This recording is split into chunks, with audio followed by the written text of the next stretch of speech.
beast, we've called at him. Draw your weapons. Prepare yourselves. Charge!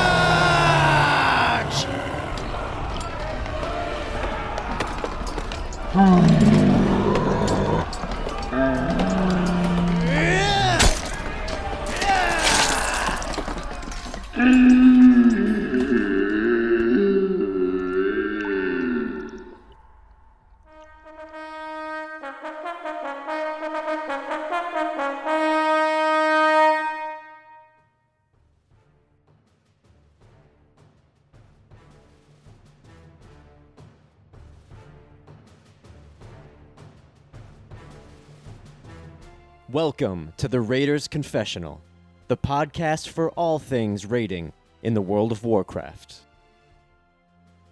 How's it going, Raiders? This is TRC, Episode 8, coming at you today with a really special episode for Cole and myself. Today, we have a very special guest that Cole and I have known since way back in Vanilla. He's a good friend of ours, and he really knows his shit, so I am definitely excited to dive into today's topic, and that is ranged DPS in Tomb of Sargeras. Before I do that, Cole and Dan, how are you guys? Hello, I'm going to learn something today. I'm good. Just a little sick. Just a little sick, a little heartbroken maybe? You've had some tech issues lately? Yeah, everything blew up in my house, basically, when lightning struck it. You heard it here, folks. Cole no longer has a house, just a mystery cardboard box. Cardboard box and a mystery mic he's using. So I don't really know what's going on or how this is working. The mic and laptop survived. That was it. Well, so as usual, Cole, since you're already yapping away, I know you've had a couple of days off due to tech issues, but other than that, what have you been up to in game? I think the last time I played was maybe Tuesday. So we got a little further in Tomb, and then we did BT. So, or is that actually? I can't remember what we did now. I think we just did BT after doing normal Tomb. So yeah. And BT was quite the grind. I had forgotten a lot of the bosses, but as time passed, we kept losing people till eventually had 10 maybe, and we're able to defeat the last boss. I didn't get my glaives because I don't have them on any character, but it's going to be a struggle to go back in there and get them once I do have them. Yeah, that's for sure. And I don't think BT was as fun as any of us thought it was going to be. No, it definitely sucked towards the end there. But anyway, so Dan, what have you been up to? Well, seems how we just recorded a couple of days ago. We raided. I finally got my 4-piece, so I'm happy. Bunk tank 4-piece. I'm happy as a pig in shit, to be exact. I'm no longer sick. I guess I passed it to Cole. Seems how he's under the weather. And thanks, jackass. Hey, I tried to stay away. You weren't even here for the podcast, so. Right, I know. Yeah, well, as for myself, guys, like I mentioned in the episode that just went live, I have been leveling a DH alt for tanking, trying to give something a little different than I'm used to a try. I've been having a lot of fun with that. Our guild went in. We got a little bit further in our heroic progression, so we are hopefully, a week or two we'll be into mythic progression. So things are moving along nicely. So that's been exciting. Other than that, I'm doing a lot of just kind of working and getting ready for my vacation coming up here, which is kind of why we are recording this episode so close to the previous one. And by the time you guys are hearing this, it's going to be next week, middle of the week, later week type thing. So we are right now. Today is the 15th here, and it's 7:14 p.m. Central Time. So you guys are going to hear this probably a week or so after we are recording this. But other than that, I've just been kind of getting ready for my vacation to Colorado and just kind of keeping up with my characters and our guild progression. So that's what's with me. But enough about us. Today, I would like to introduce our very special guest, a good friend of ours, John. John, how are you, my man? Hey, guys. I'm doing great. How about you all? We are good. Excited to do this. When I approached you, when it came down to looking at the docket for what we had coming up and, who we needed to kind of get for guest, when I saw the ranged DPS slot, I was like, I got to get John on here. He's been always somebody that has known his shit. And you've always been kind of at the top end of progression. I think for the most part, with a few exceptions, you've cleared Mythic content or ahead of the curve content, depending on the expansion and what difficulties were offered. And, you've had a past in raid leading and guild leading and, all the way back into, like, I think we were just talking before the show, our speculation was there were some fights in, back in our vanilla days where we were top 15, top 10 in the world. Granted, there was only 20 guilds in the world at the time. But, we've certainly had history. So that being said, John, I'd like to maybe take a moment and have you kind of explain how you kind of fit into the picture and what your history with the game is so far and kind of where you're at right now with things. Sure. I appreciate the kind words. So I've been playing WoW since November 2004. I started on the Thunderlord server as a holy priest. Shout out. I I actually leveled all the way to 60 as a tri-spec back in the day when you could do that kind of stuff because I really wanted Mindflay to be able to solo on my own. Fast forward a bit, we raided together in Molten Core and BWL, which just had its 12-year anniversary apparently last week, which blew my mind. It makes me feel a little bit old, but we did most of vanilla together. Afterwards, when our guild Inquisition broke up, I started leading my own guild. We did that for 2 whole X packs. Still on Thunderlord. We're still a hardcore guild, top 100 US for a lot of the both X packs. Took a break after Ice Crown, came back for Firelands.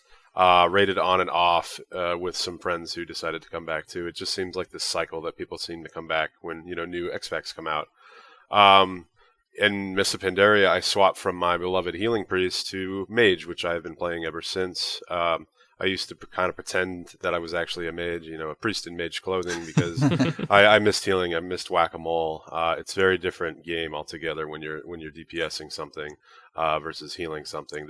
There's different stresses in different situations, which I find actually thrilling nowadays. It's nice to be able to do quests and stuff and feel a little bit overpowered rather than just smiting things to death and barely getting through your dailies like days of old. But nowadays I raid on the Sargeras server in a guild called Dinosaur Cowboys on that mage. We are currently 4/9 Mythic in Tomb. We finished Nighthold. I think we were right under top 250 US, a little bit worse than we were the previous tier. And even in Hellfire Citadel, but it looks like we're doing a little bit better now. We had some logistics and attendance issues at the start of that tier, but now we kind of have a big roster going into this one just in case people decide to quit. But we're really excited. We're pushing really hard on progression this tier. So working on Desolate Host coming up next week. We just got Sisters down on Thursday, and that reminded me actually of a fight like Illidari Console, right, where you're just always moving, you're always mobile, and it's not fun just dodging stuff all the time. But we can get back to that kind of stuff. That's just fresh on my mind. But otherwise, I'm playing a mage. I'm in a good spot right now. It's blasphemy, but I'm playing fire. As opposed to Frost, for a variety of reasons, which we can get into. And it ended up paying off, I think, in my regard, because Fire Mages are being brought in the last 2 encounters of the whole raid on Mythic. So, do you find Frost boring? Because I do. It seems like the most boring spec. I don't know why. It was my favorite spec when I swapped to Mage in MoP, and I definitely have a soft spot for it, because I played it on my Mage ult in Classic.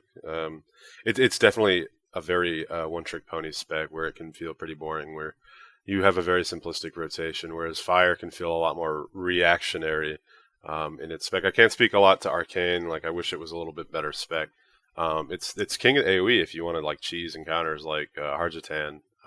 But otherwise, I find Fire just a lot more engaging. And in a raid that has a lot of movement like this one, like Tomb, it serves me better. It serves the raid better when you can continue to do movement while having to do mechanics. Yeah, I can't get over Frost being a PvP spec for me back in the day. It just feels like that should be where it lives forever. But I know it is pretty good for DPS now. And I guess the last few expansions it has been. But well, and that's kind of the mold, the walls that we've been breaking down with almost every class in the game right now. There's always that one spec that's been the renowned PvP spec, right? And we're slowly getting to the point where all specs are kind of viable in all realms, some more so than others. But, No, you make a great point because things like subtlety and survival aren't, it's not just mages like you're saying. It's all of these other specs and or classes rather had these PvP centric specs, and that was their way of balancing. Now with their whole system where you have PvP talent separated, they can actually tweak these specs to be viable or semi-viable in a raid encounter, which I really like. They finally took them after 12, 13 years to split up the talents. Like they said, back in 2005 and 6 when they're doing arenas and TBC and things, they're like, no, we don't want to do this. It'll overcomplicate the game. But look, 13 years later, you think people can get it, and it serves the game better.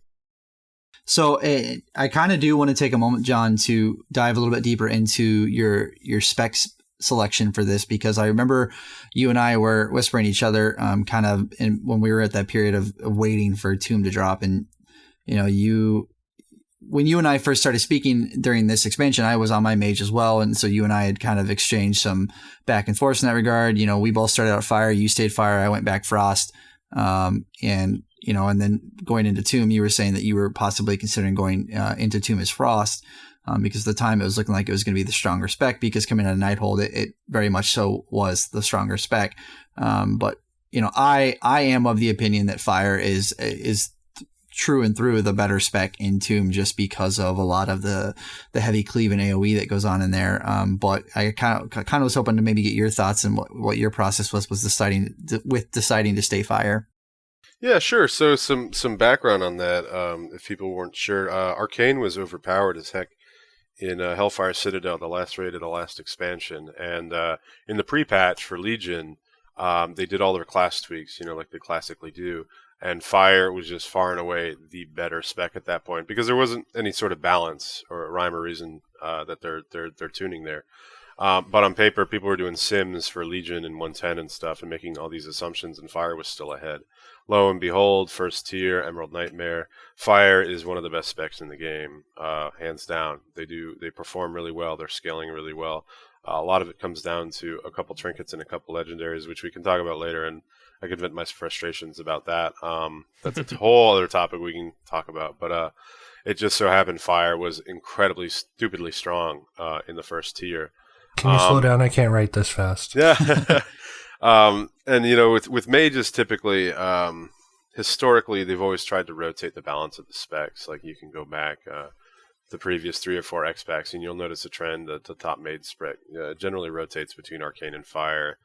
Frost is very niche. You bring him for a couple fights maybe, but that was it, especially before this artifact stuff.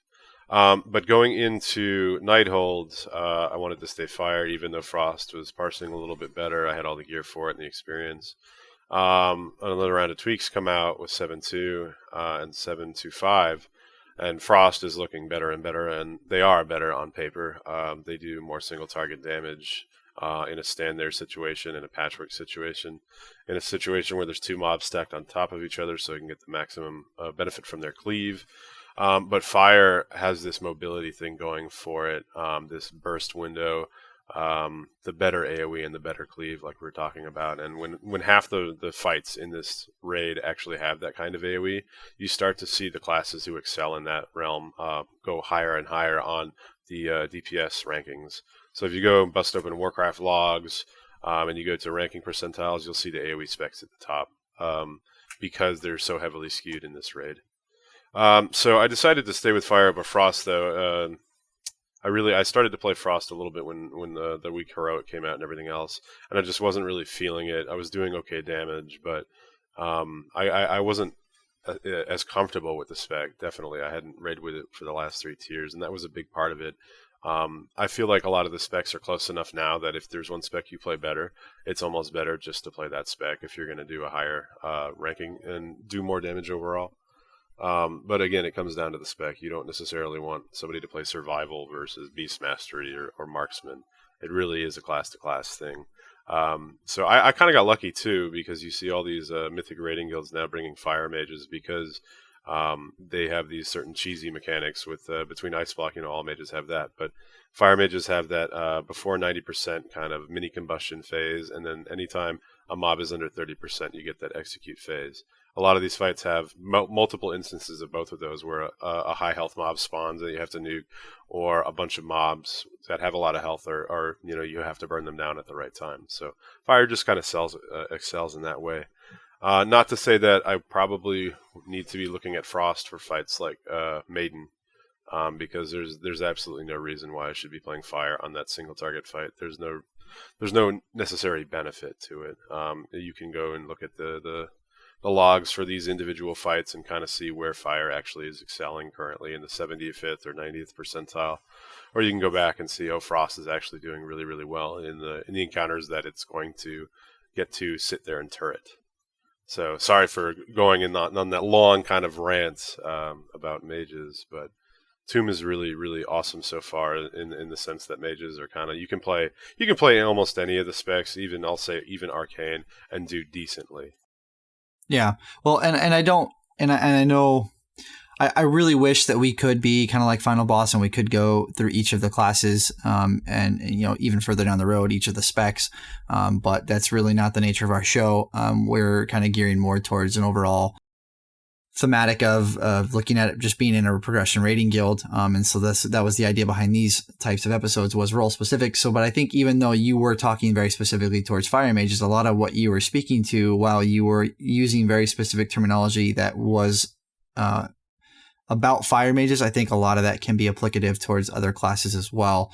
Like for instance, like right now I'm playing Destruction Warlock, and there's a lot of fights where Affliction is still just the better choice. And I'm currently at the struggle of, I don't really have legendaries for Affliction, first and foremost, and then I don't even really have the best legendaries for Destruction. So making the switch off Destruction, which I still can do anywhere from 100 to 200,000 more DPS on than my Affliction lock, it's just hard to make that choice until I can get comfortable with both specs or whatever and keep up with both.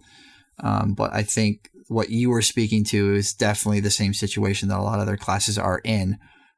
But I going back to one of your comments you made, and when you were speaking there about the fact that a lot of it really now with the way the game is more about player choice, because the differences between which classes are performing better and which classes aren't, or even specs for that matter, is so marginal. It's more about, what you enjoy and what you play style. I think that really speaks to how healthy the game is currently. Blizzard, I know for all of their efforts, we, the community of digital nerds, will always find a reason to bitch, right? That's just the nature of this space. And even though right now the game is probably in one of the best states it's been in a very long time, yeah, we always have complaints, right? And legendaries being at the top of the list, artifact knowledge and AP and artifact weapons, and then Titan forging, those are all up there as well, depending on who you speak to and kind of how they're looking at it. But I truly do believe that the game is in a very healthy state currently. But I know you had another comment, John, that you had made about, we could go into this further down the road. This show really is, you are the guest of honor, and I definitely really want to hear your opinion on things. And I know you always have good things to say, and they're very well thought out, and you certainly do your homework before you speak on these subjects. But you were talking about your frustrations with legendaries and that kind of stuff. Why don't you kind of briefly walk us through that? Sure, and this kind of just relates to what you were just saying about how balance is actually pretty good if you're comparing historically, right? So as a whole, the class balance is pretty close from the top to the bottom. The spread isn't nearly as bad as it's been historically. When you look at individual classes, though, you may not see that because certain classes have this kind of how do I say it? Their performance is based upon whether or not you have these legendaries, this one or two legendary for your particular spec. And yeah, just using mage as an example, you have the bracers and the belts. If you don't have either of those, you're not going to be able to perform with any other fire mage that does. You're going to be at a 10 to 15% disadvantage straight up. So that's kind of one gripe that a lot of people have about this expansion is the fact that we're so heavily reliant on luck to get these items that that's kind of the game. You can boil that down and say that's Warcraft, is like getting lucky on loot drops, but it's all the power seems to be a lot of power seems to be concentrated into these particular slots. that then, to the point where people were re-rolling their classes at the start of this expansion when they would get a legendary that they didn't want on one of their characters. They thought it was better to just level a completely new character up to 110 and try to get another drop, because it was going to take less time overall. And that's a problem, like they've tried to alleviate it. They've tried to bring a lot of the legendary closer in power level to each other, but it comes down to the design of these legendaries not being solely based on utility, which was probably what they should have done. They should have been utility items, giving you maybe different things. Maybe that's a little bit broken. Maybe some raid fights are trivialized by that kind of thing. So, but having legendaries that are just straight up DPS increases, you're always going to have a situation where you're going to have a best one and a worst one. And that's what they could have done a better job on balancing. I think this expansion is the actual power level of the legendaries. The classes themselves are great, assuming you have those legendaries. And I think that's probably my biggest complaint so far about just the rating structure. I mean, people also will complain about artifact power, but I think that's less of an issue, especially now that they've made it kind of so it doesn't matter after you get concordance. Like, it's wasting your time to kind of focus on those kinds of things. But on the other hand, it's not a waste of time to go out and farm legendaries. They're still making them mandatory. Yeah. Well, go ahead, Cole. I mean, I was playing my fire mage the other day, and I got those gloves, and I was just so disappointed. What are they called? Pyrotech or something? Yeah, they're like third or fourth situational best. People try them and they'll do okay with them, but not without the bracers. Yeah, and I was like, oh man, can I have just gotten the bracers and I'd be happy playing this class? Now I have to go grind more to get another chance at possibly getting those bracers, and I just couldn't do it. I was just like, all right, I'm going back to my Demon Hunter, where luckily I got, after the fourth or fifth time, the ring, which made the class a lot better. So I've already been through that torture of having to grind those legendaries out. I didn't want to have to do it again. So, but I wish I could play my fire mage. It's Blizzard wanting you to have this moment of, oh my god, I got this item, and then you can't do that with all these items. You get up to 20 legendaries per spec now. You're gonna have some duds. So It almost makes those moments that you don't get the best item almost worse. And people will remember being burned. They're more likely to remember being burned than like getting rewarded. So that's just human nature.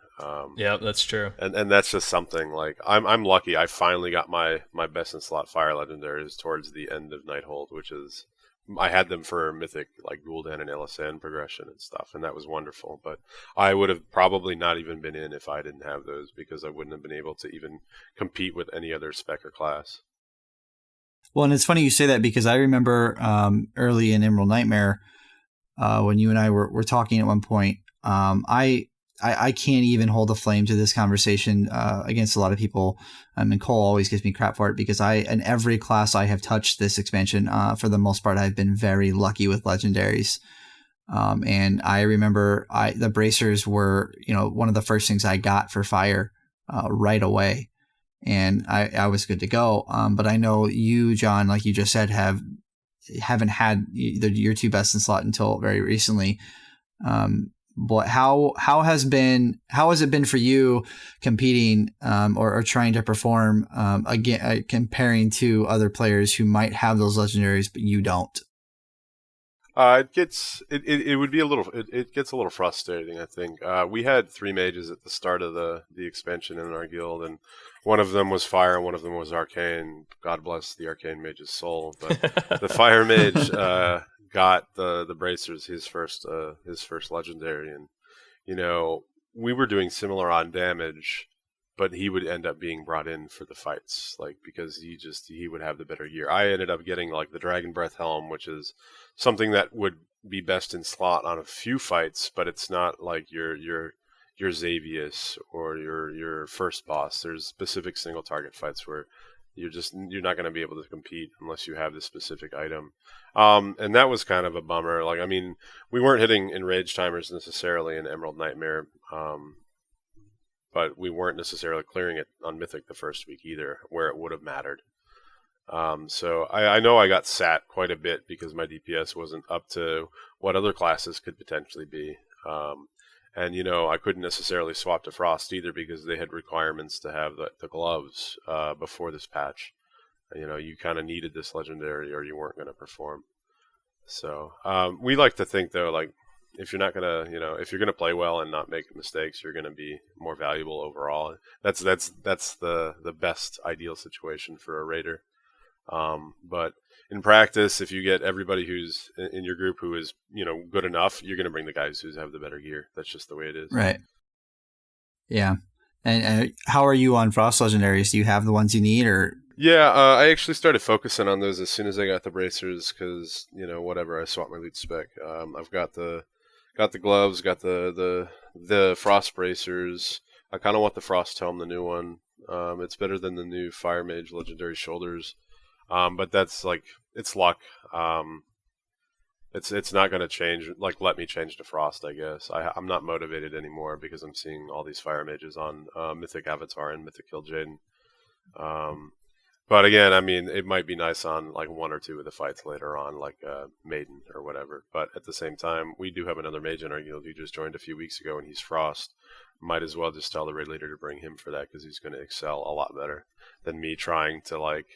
I'd have to play for, I think, a few weeks to get up to par with Frost. It's not just sitting at the dummy and doing it for 10 minutes and saying you're ready. It's kind of doing these fights and getting the timings down on certain mechanics, especially on Mythic, because if you flub a cooldown, you're suddenly down 250k on your parse, like, and that's a significant amount. Yeah, for sure. So, well, yeah, I definitely wanted to take a moment to talk about some of these things with you, because, like I said earlier, I think you are somebody that always has very good insight into these types of topics. But I would like to kind of keep moving forward here, and I'd kind of right now like to get your opinion on when looking back at, you know, raiding so far in Legion. And looking at Emerald Nightmare, the TOV, and then Nighthold, and now the Tomb. What are kind of your general thoughts of where Tomb is at right now, and how do you like it? And then also in comparison to the other raids we've had so far in this expansion. Sure. From a raid DPS perspective, I really do like Tomb. I think there's a few fights in particular where you get punished for being arranged. That is something that we take for granted sometimes from like your melee perspective, where they end up having to deal with mechanics a lot more often than us, or they end up having to do crappy mechanics, and, you know, they can't even be in range of the boss. From a range perspective, though, there's very few times where I'm not actively damaging the boss, and I really like that a lot. As far as raids go, it's a step up in difficulty, which is fantastic, is the way raids should be. You should start out your raids easy, and then as the X-Pack goes on, you come out with your medium and your more difficult raids. I like the balance of the 9 boss thing. I like the half of them are cleave, half of them are sort of semi-single target. And there's a few fights where just maybe some of the room designs were a little cramped, like on Sisters. Being arranged is kind of a pain in the butt for that. But that's just getting a little nitpicky. Overall, this raid is, I think they've done a fantastic job. I haven't done enough in Mythic yet to rate it yet, but I don't know if it'd be a top 10 raid of all time yet, but it's definitely up there in quality. Do a lot of your melee complain about having to move constantly? Yeah, and it comes down to a lot of it comes down to tank positioning as well. We recently replaced both of our tanks. One of them ended up having to take a leave, and then the other one is playing a Feral Druid now. We give him a lot of crap for that. That's a whole other wow, thing. that's a big change. Yeah, he went from Guardian to Feral. I don't know. Either way, so we get a lot of people talking about positioning now, especially the melee, who complain about either the boss moving too much or the boss not being moved out of stuff quick enough. And that's not to say our tanks are bad, and it's not to say our melee are just complaining to complain. It's just something I've noticed that they complain about a lot more often than maybe last year. Yeah, on the tank end, I find that we are doing a lot of shuffling for at least Mistress and Sisters. It's a lot of hell going through that. Demonic Ink's kind of the same way, so it's a toss-up if there's really much we can do about that. So absolutely. And I think... Do you find... Sorry, go ahead. Oh, go ahead. Do you find being ranged in this tier easier than previous tiers? Or do you think range has pretty much been the same throughout the last few expansions or even the last few tiers? I think it's comparable. I'm sure once we get to the later Mythic fights, I'll be able to say, yep, this is really movement heavy or whatever. But I look at fights down to what kind of mechanic you remember from that fight, and does it make you move or not? That's the big one on a fight. Like looking at like last year Croesus, where he's a big old dude with hands, and you're standing on a bridge. You don't do much movement there overall. Yeah. That kind of fight as arranged is glorious, lovely, absolutely great. A fight like Sisters here is just it's a clusterfuck, right? Like you're moving which way you're moving all over the place, and sometimes you're not actually getting to cast. So hopefully, I think there's a few more fights like that in later on Mythic. But as you get more comfortable with fights, obviously you move a lot less. Your damage ends up going up. Compared to like previous tiers, though, I think we're probably a step up in difficulty. Maybe not compared to like some of the harder ones in HFC. And there's a few standout fights, even from like Warlords of Draenor, like Siegecraft or Black Fuse. There are certain fights that they've done in the last 5 years that will push the limits on the difficulty for ranged players. But then they have to be careful, because then it just punishes people to the point where they won't actually be able to beat the encounter. If it's too movement heavy, they'll hit the enrage and not be able to push through. Yeah, it's interesting the balance they have to take with melee and range, because you don't want to force a group to have to stack one of a certain class or a certain spec, because then the fights become boring and trivialized. Couldn't say it.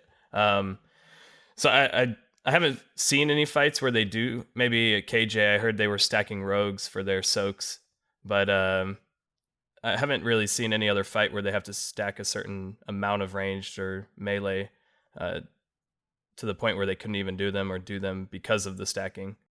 We saw it early on in Emerald Nightmare with Shadow Priest, but that back when they were the wayside. When Surrender. they were OP, yeah. Yeah. If they sorry, go ahead. Go ahead, John. No, you're right. Go ahead.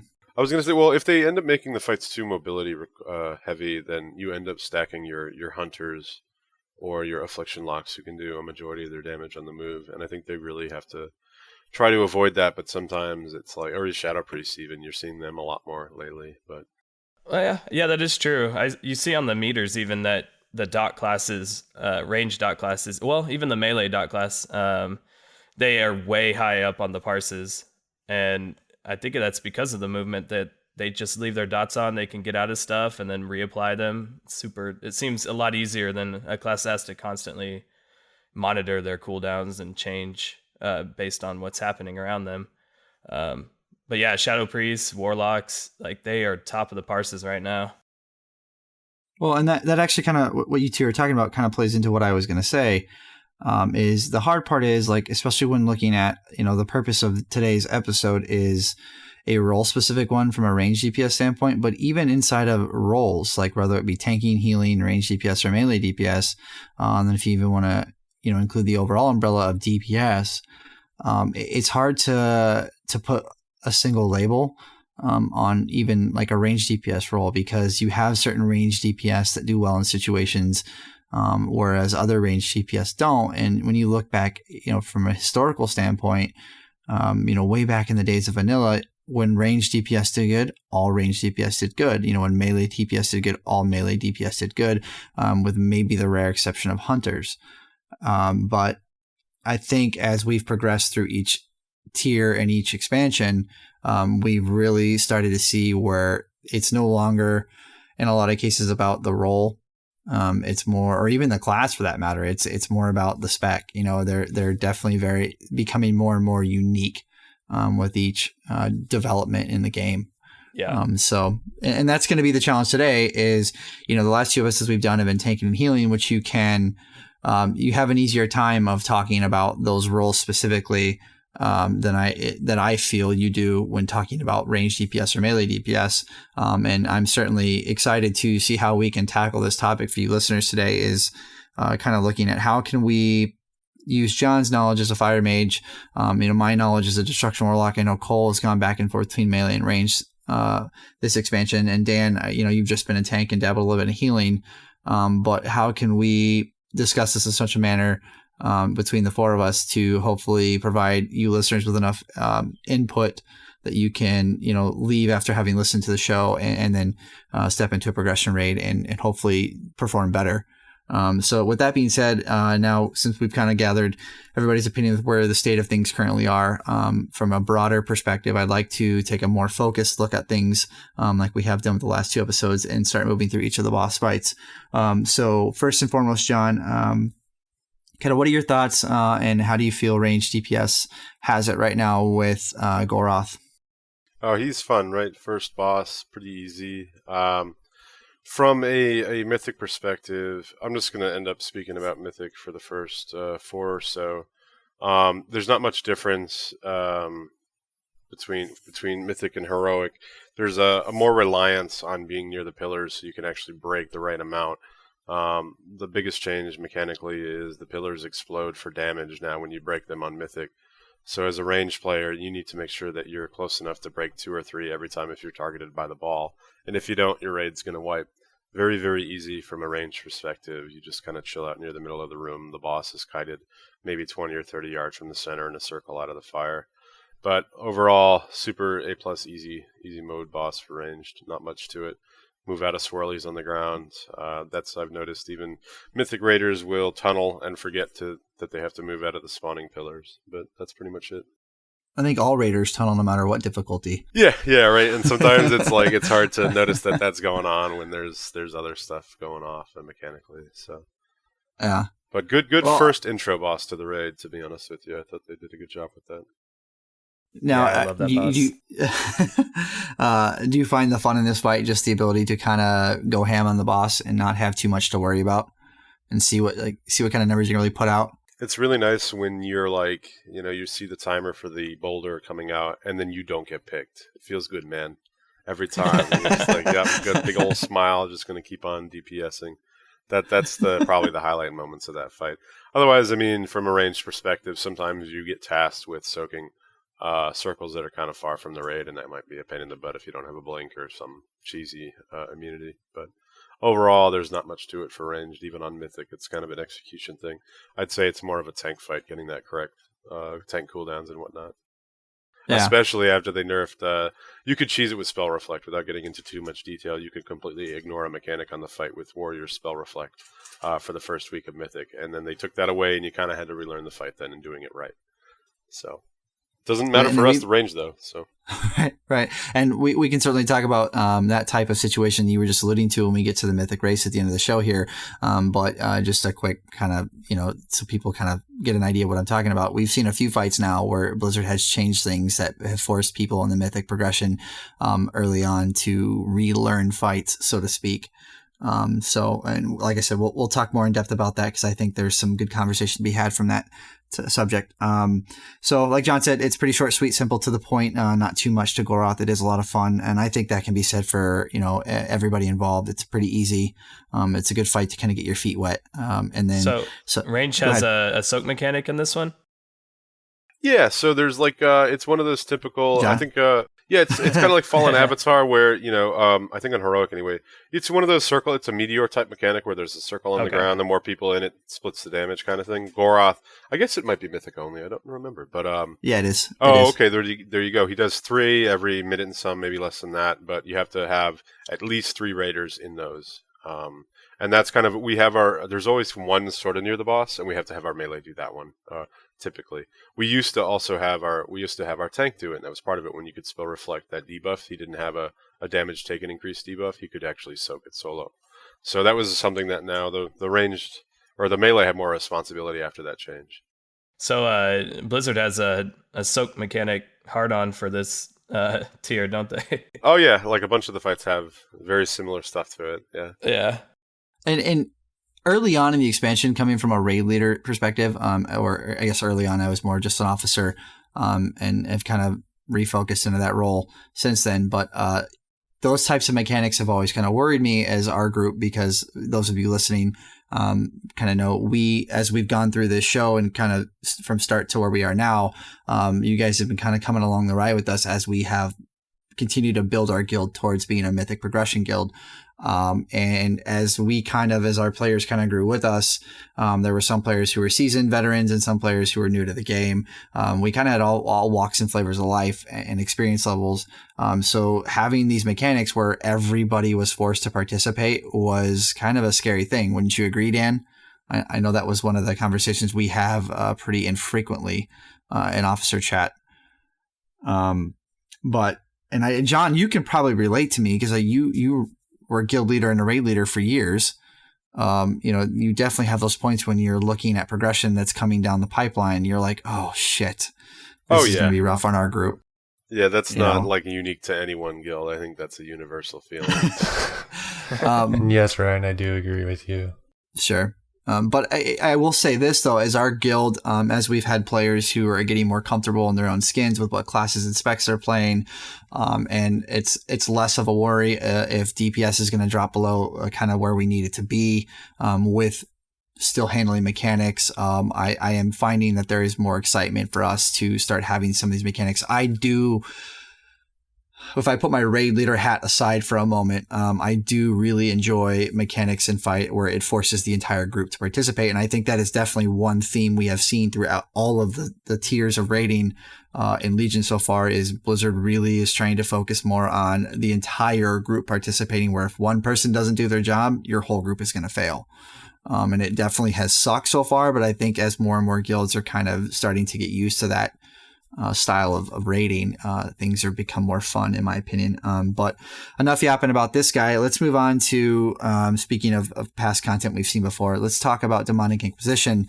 And we have seen these mechanics before where players are forced to go down into a different realm, a different room, whatever iteration Blizzard has decided to dub this transference of your character from one spot to a next, two totally different environments.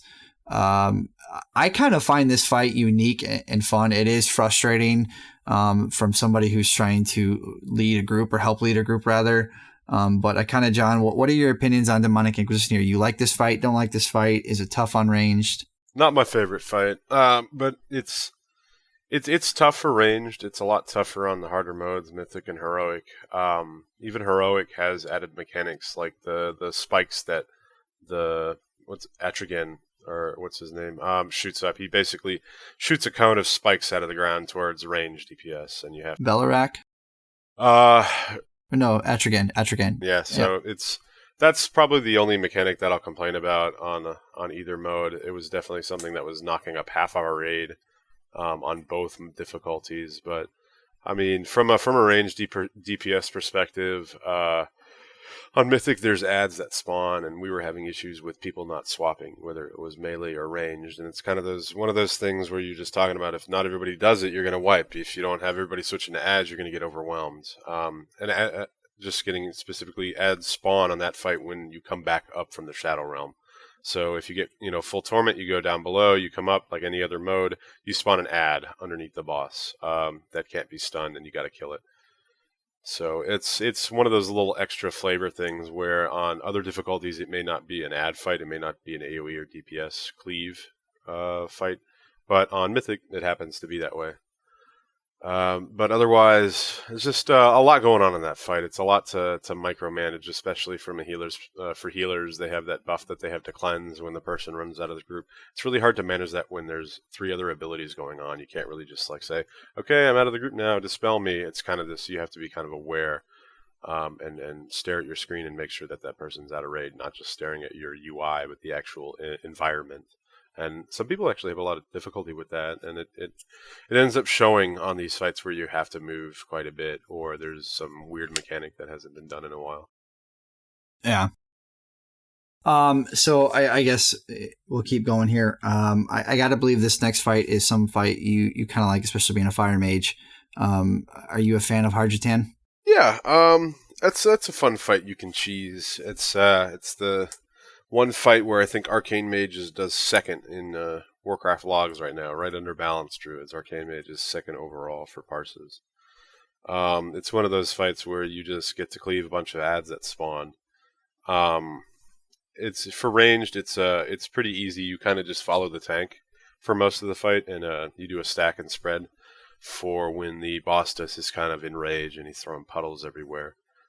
But if I were to say, it's definitely a tank fight, and it might not seem that way at first glance, but especially on Mythic, there's these extra mechanics where you have to tank the boss on top of eggs to break the eggs, and then there's adds that spawn from eggs you don't break, and it's just kind of... It might be a tank fight, but we find it very boring. Oh, I bet. There's not a lot to it, right? You're kind of just stacked in the center of the room for the most part for most of the time. Yeah.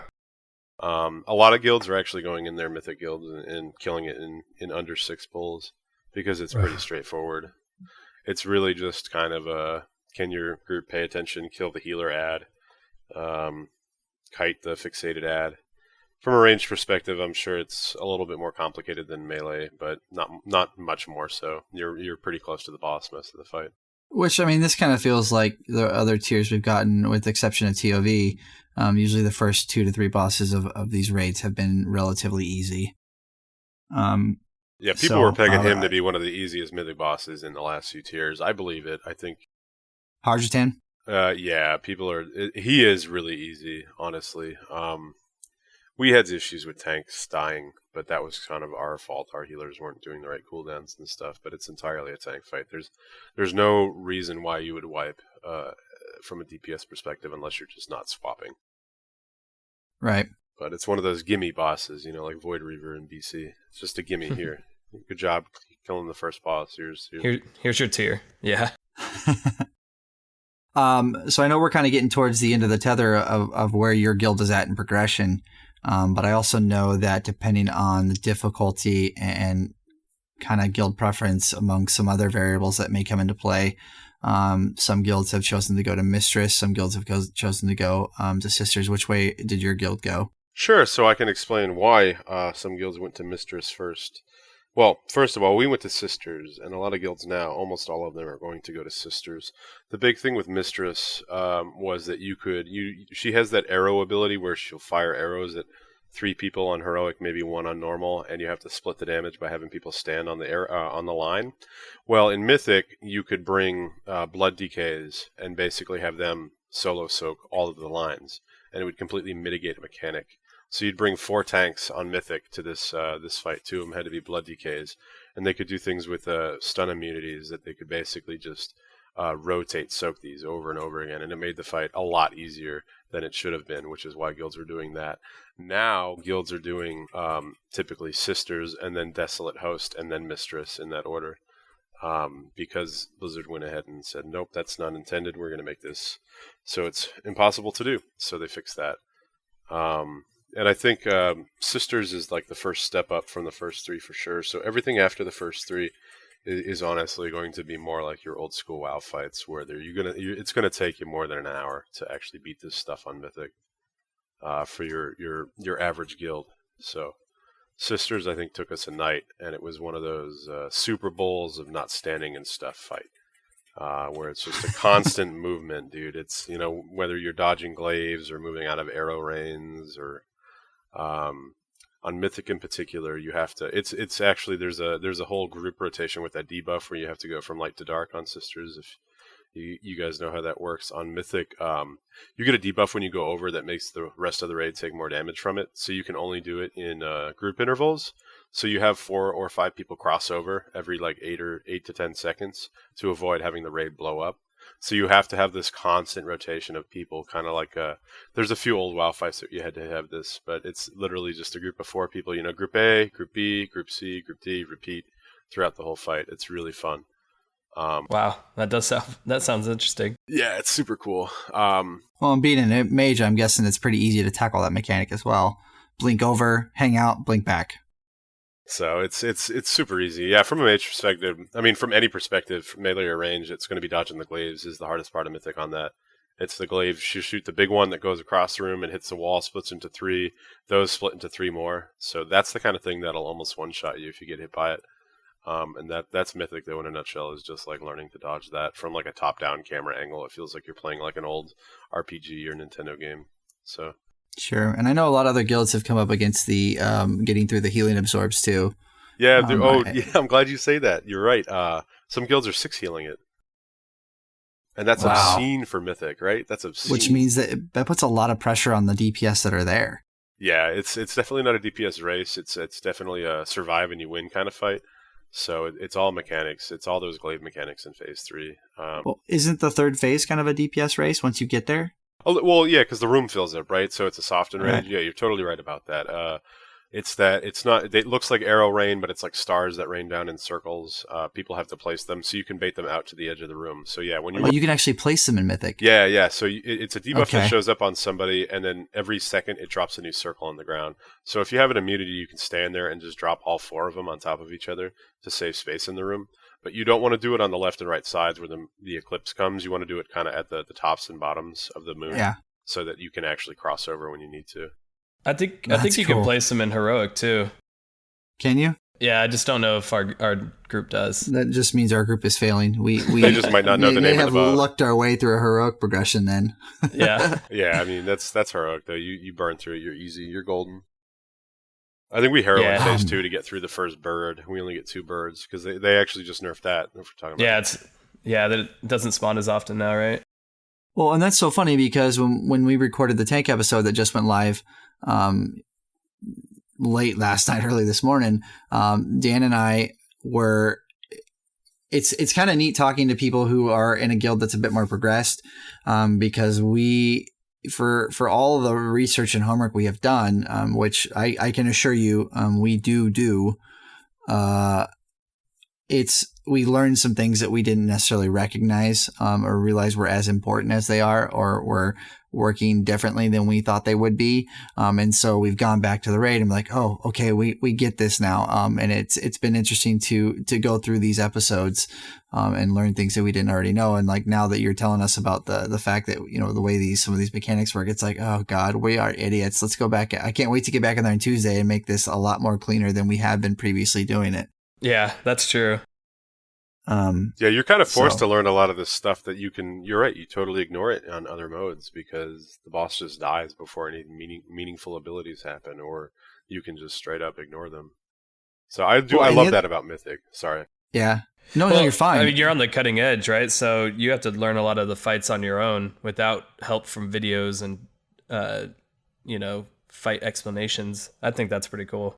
Yeah, admittedly nowadays, people definitely come out with videos pretty early, like Fat Boss and those guys end up doing PTR testing and have test footage videos out. So we do try to watch those and kind of get a general idea of what the Mythic encounters are going to have different. And we will try to practice Mythic mechanics in Heroic, especially the first week, if we can. Sometimes it's just like, well, this seems dumb. We might wipe because we're practicing this. It's better to just kill it the easy way on Heroic so we can get to Mythic faster. So it's totally situational. But yeah, a lot of the intricate guides aren't out yet. That's the kind of stuff that'll tell you down to the timestamp what you need to do.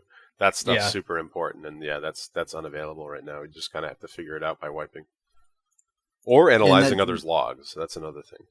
Yeah, and that's a tool I've definitely used. And it's so funny you say that, Cole, because that's exactly what I was going to allude to, was the fact that while we aren't quite there, we are very close to or up against that line of resources are here to tell you how to do things versus, okay, you are now going to be part of the testing group that is really ultimately going to provide these resources for other guilds who typically come through later in the progression scene after the how-tos have been done, so to speak.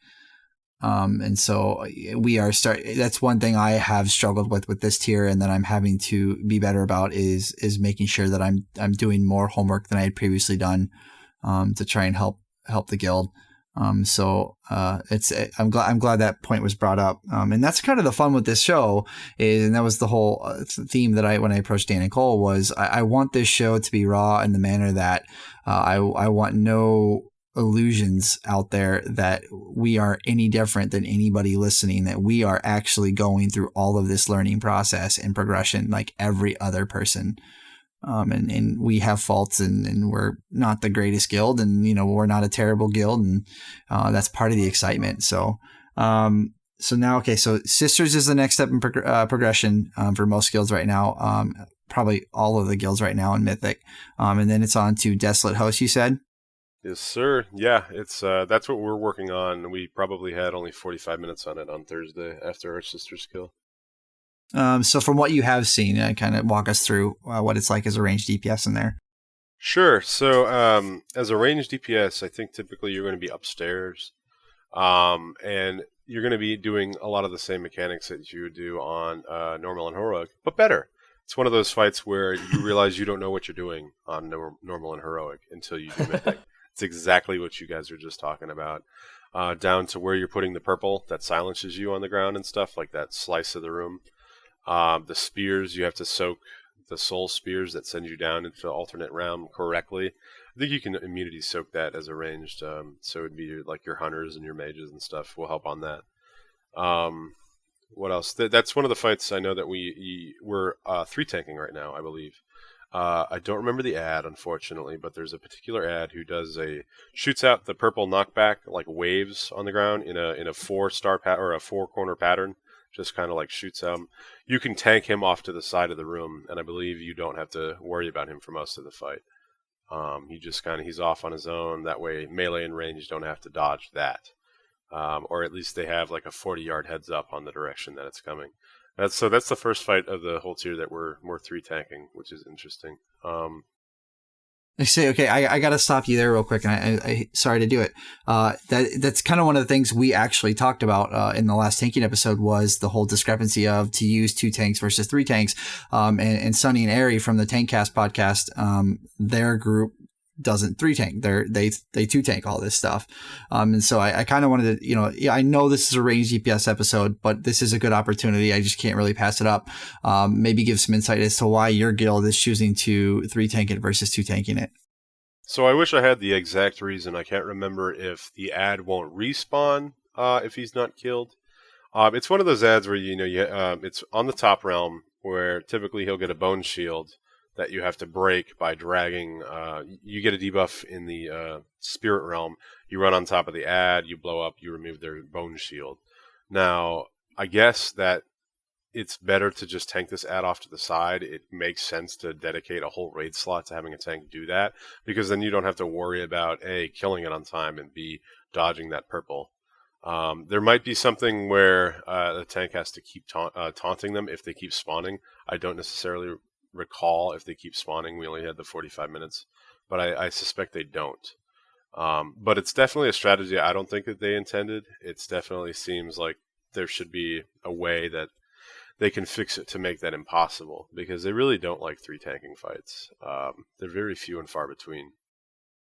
Now, is this opinion of yours coming from your days of raid leading about not liking 3-tanking? Yeah, I think that's a great point, right? I think it's even back, I remember going back to Hyjal in Burning Crusade, you brought 3 tanks because having, your 2 warrior tanks and a paladin tank there was just going to make your life easier than having, 2 tanks. Well, suddenly now you needed a 3rd tank in your raid, you needed to gear them up, and then you have these questions. What happens in the next tier? Does this guy ride the bench? Do you have a rotation of these 3 tanks? Your tanks end up being your pillars in raiding in your guilds. They're the guys who are reliable. They're the guys with 100% attendance. Ideally, they're the guys who, they know the fight. They're prepared. They're going to, break your guild if they're terrible. Because you can't just like magically replace a tank in a guild. But with that said, it's like I don't necessarily like having to have a 3rd tank geared up. That's not to say we don't. We should always, in case something bad happens and a tank has to quit the game for whatever reason, you should always have a backup plan, like a 3rd tank, a DPS who has that tank spec. But I don't necessarily like it from a progression perspective, especially nowadays where it seems like certain tank classes almost make encounters significantly easier. Mm-hmm. Like paladins or monks, with their teleport cheese or bubble taunt cheese. Like, it's been like that for years and years, where certain tank classes will make your fights easier. Then suddenly, you just got to think about it that way. If there's fights that require 3 tanks, well, eventually there might be fights that require this particular type of tank, or you're kind of SOL. You did kind of see that last expect though with AoE grip, Gorfine's Grasp. It was kind of like you Yeah. you brought DK tanks, or you had a hell of a time in HFC. Well, now DHs have this, relatively the same ability. Yeah. But so, yeah, I just wanted to take a second there. I thought those were a point that just really couldn't pass on.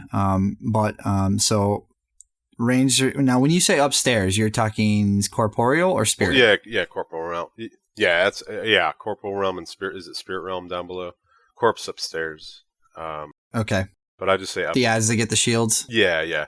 So I just say for simplicity. But yeah, so that's not I don't think that's a normal mode mechanic, right? It's heroic and up where the ads that you have to kill upstairs get bone shield every now and again and like reduce damage by 99 or something for like 45 seconds, I believe. Yeah. Now, is this fight kind of such a manner, like especially being on a fire mage, that you can kind of line up and blow your wad, so to speak, with your Phoenix Flames and your Flame Strikes, and just kind of go ham on these guys? Yeah, so that's a big part of it. I will say that something I hadn't talked about before too. You can be on these AoE classes or these cleave classes, but if half your raid is made up of them, you're going to get less effective for every member of that kind of role that you add.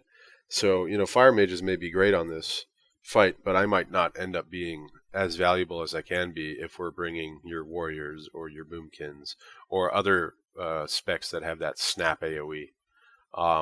But, at the same time, it's going to be something that I can pat on, something that is going to make my DPS look better just because I get to AoE or cleave. It may not necessarily be helping the raid, though. So that's a balance, I feel like, at Mythic as well, is like, when you have these AoE fights, do you want everybody in the raid going AoE? Well, probably not, because it's overkill.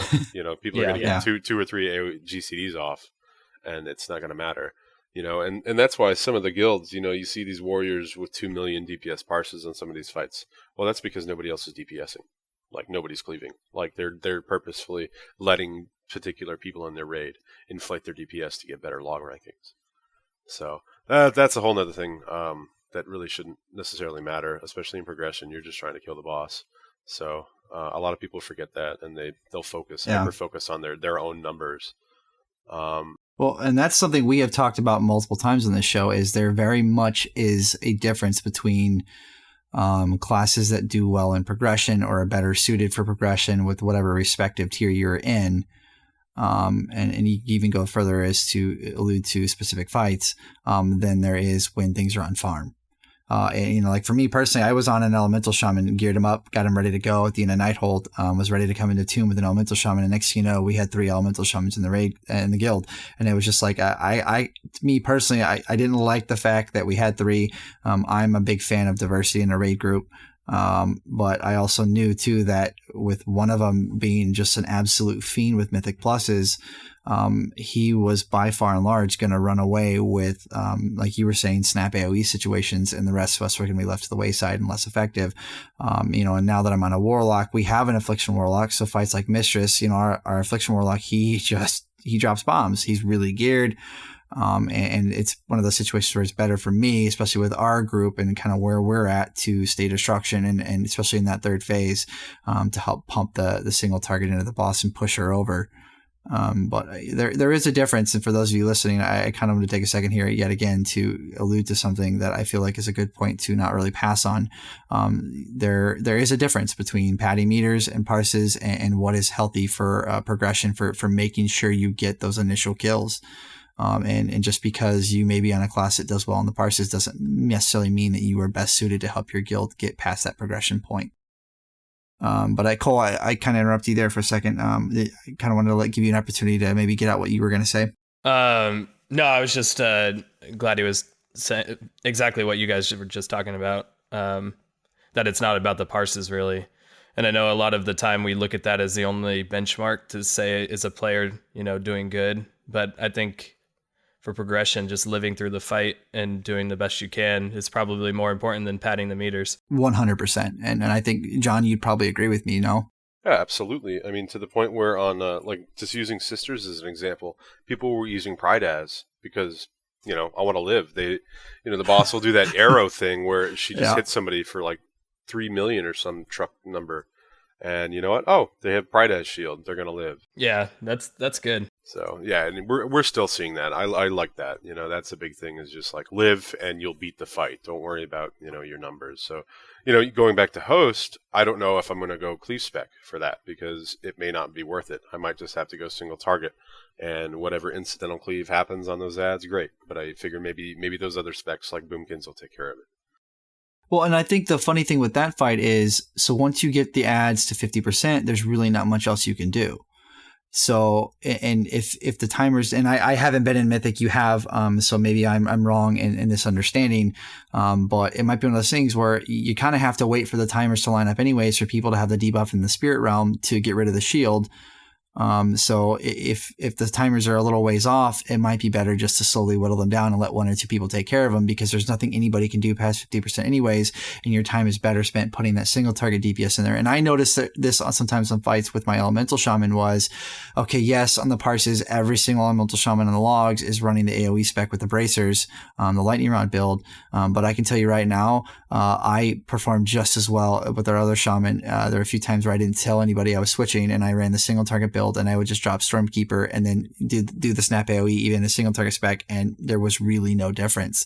And I felt like we were better off in that situation than had we both been an AoE spec. And I think for your situation, I think, and with my little understanding I have without having actually done the Mythic fight, you probably are better off in single target, and then you can still, it doesn't mean you still can't dump some Flame Strikes and Phoenix Flames with combustion when the ads drop their shields, or however you guys are doing that. Yeah, absolutely. But we have kind of rambled a little bit on here and kind of like pick up the pace. So Desolate Host now, is definitely can be a fun fight for range. There's a lot going on. Everybody's got to participate. So after Desolate Host, you guys are going to Mistress, right? Yes, sir. That's our target after. So I know you haven't been there yet, but from what you do know and what experience you've had in Heroic, walk us through ranged DPS on Mistress. Sure. So if you're the unlucky soul who gets the oil duty, that is, you have to run into the purple swirls, pick up the oil debuff, run it over to the big mouth kind of circle to stop the suck-in. That's going to hurt your DPS. But, as a ranged DPSer, if that's your job, that's your job. I know some people have complained about having to do that, or they'll do normal mode pugs and nobody does it because everybody's tunneling. It's one of those things where someone has to have that crappy job and do it. But from a range perspective, otherwise, that fight's pretty straightforward. You move out of the jellyfish. You move away from the tornadoes. I know the tornadoes are slightly different in every single mode. But it's one of those cleave fights, right? You got the eels that spawn, move out of the middle when the whale shark is about to jump. It was a lot longer in our first week in there on Heroic. It was a very long fight, it felt like. It was kind of one of those fights where it felt like somebody would make a mistake, you'd lose 3 or 4 people to one mechanic, and then suddenly the fight's 2 or 3 minutes longer. But so I'm actually really excited to get to Mythic on that one. I know there's I think there's some sort of fish mechanic. I wish I could say more about it, but it had a comical name, the actual name of the fish that you either have to interact with or otherwise. But yeah, that's Mistress. I'd like to take a second here, John. There was a point with our group where there was a little bit of debate when we were on our heroic progression with this boss. And this is partly my fault in my stubborn ways at times. But are you guys... I'm guessing it is absolutely without a doubt going to be a situation where you guys are probably going to have to slow DPS on the ads to make sure that the ad deaths and the puddles line up with the tornadoes. Because our group, we've certainly had a few situations where we've killed the ads too quick. And then the puddles disappear when the tornadoes come up, and it's just kind of like, oh shit, what the fuck do we do now? But I'm guessing that is going to be a situation for you guys once you're in Mythic. Oh yeah, and I'm pretty sure that probably happened to us on Heroic on the first day too. I don't know if the tornadoes actually one-shot you or if we cheesed it and just had everybody drop like SLT, Darkness, like all your immunities and just kind of ate the wall. But dude, so that actual mechanic is happened last year on Elisand, where you had to kind of kill one of the blue ad so that it stopped the ring from killing you. Is super similar kind of movement thing. But yeah, we're gonna end up having to stop, or it's gonna be this like perfect timing that you have to get down. I believe. Because some classes can't control their no, and that's the thing. I get all that part for about Ignite, right? Like that's just something. Ignite will break hard CC if it hops, and that's a problem in certain fights where you have to CC like ads as they come out. So classes probably will have issues, or they'll be like, people will look and they'll see, oh, this person's still DPSing, but then they look closer and it's not actually them DPSing; it's passive cleave. And so people will just have to worry about or watch out for that. I imagine in heroic it'll get worse and worse as people get gear. They'll be able to kill those eels in 3 seconds. Right. Now, are you guys doing like having melee do the puddles, the range do the puddles, classes with high mobility do the puddles, or just whoever the hell is close enough to a puddle and close enough to getting rid of them? I think we were having rogues do it because they could spam feint and other stuff just to take less damage from everything. But I mean, I think hunters can do it. I think mages can do it just fine, especially with double blink. I feel like I end up having to do a lot of one-off mechanics as a mage because I have double blink and ice block. Like Right. kiting the orbs on Killed Jaden. They make me do it. It's not fun. Rip my parse, you know? It's just one of those things where certain classes, you just do, this is your job in the fight. Sorry, this is kind of your fight to do that. And you know, it's just something. I think you probably end up having a rogue do it if it gives you a damage taken buff or something. It just makes sense for them to do it. Because they have all these get out of jail free cards. Yeah, they do. It's annoying. No. I'm just going to switch to rogue. Well, and I think that's another exciting part for our guild is a lot of our progression to date since, you know, our creation has been just as a collective group dealing with the mechanics. And now we're getting to the point where we can start refining our approach as we get further into progression. Instead of just having whoever the hell possesses the skill sets to do this, no matter what class they're on, we're finally getting to the point where everybody is starting to be able to carry their own weight and that kind of stuff. And it's like, okay, like you were saying, John, you're on this class. You're absolutely 100% best suited to deal with this mechanic. Guess what you're doing on this fight? Sorry about your luck, you know? So I am excited to start with our group, especially, and as a ranged DPS. There's not a single fight for me personally in Tomb so far that I've disliked. I think they all bring a kind of a unique flavor, maybe with the exception of Goroth, just because he is kind of a snooze fest in my opinion. But I think a lot of the fights have a very unique combination of mechanics that I guess Mistress would probably be the second on my list of close to probably not liking. So anyway, so that's the Mistress fight. We've kind of talked about that as a range. There's a lot going on. Avoid the tornadoes, help soak the Hydra shots, the green beams or whatever they're called. Help get in puddles, you know, however your raid group deals with that. But you know, and so yeah, it can be certainly a fun fight, a lot going on, a lot of mobility. So I guess after Mistress, you guys are on to, actually Cole, why don't you take this one and lead us into this one? Cause I know this is a really fun fight for you too. But I believe Maiden is next, correct? Oh, I love Maiden. Best fight. So, yeah, I guess, Cole, why don't you take us in this one and kind of give us your thoughts, and then we'll kind of let John give his range DPS opinion on this one.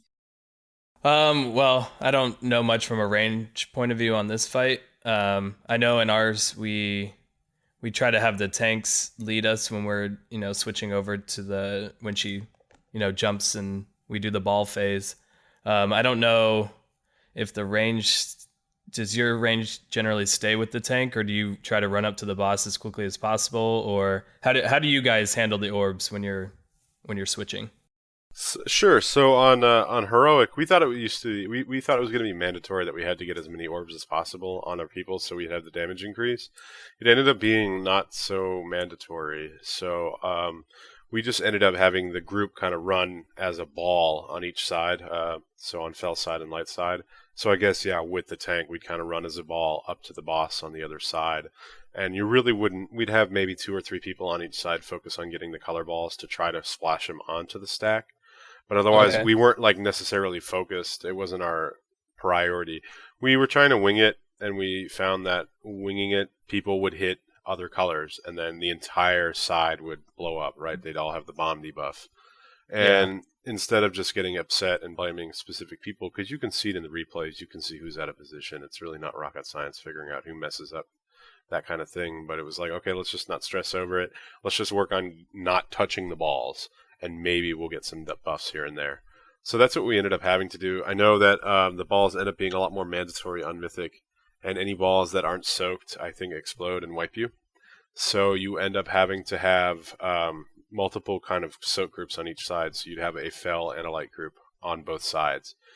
You'd have your primary group close to the boss, and then you'd kind of have your soaker guys behind the main group.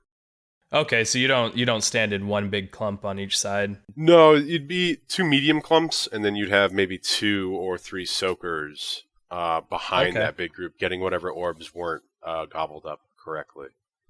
But on heroic, though, I mean, I got yelled at. I had to pug normal the other day, and I kept double blinking ahead after the stun and just gobbling up all the orbs I could.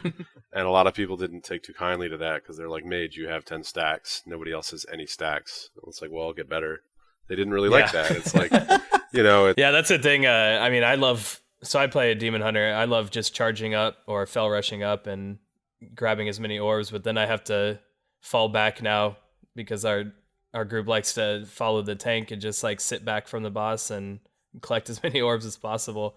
So it'll be interesting to see what we do when we get to heroic. And Mythic, I've seen some videos where you actually have to rotate around the boss. Yeah, on Mythic they can solo soak. Yeah, you can solo soak with certain tanks. It goes back to what we talked about earlier, certain tanks being broken. I think it's monks and druids, monks and guardians that can solo tank a whole big slam from Maiden on Mythic, I believe.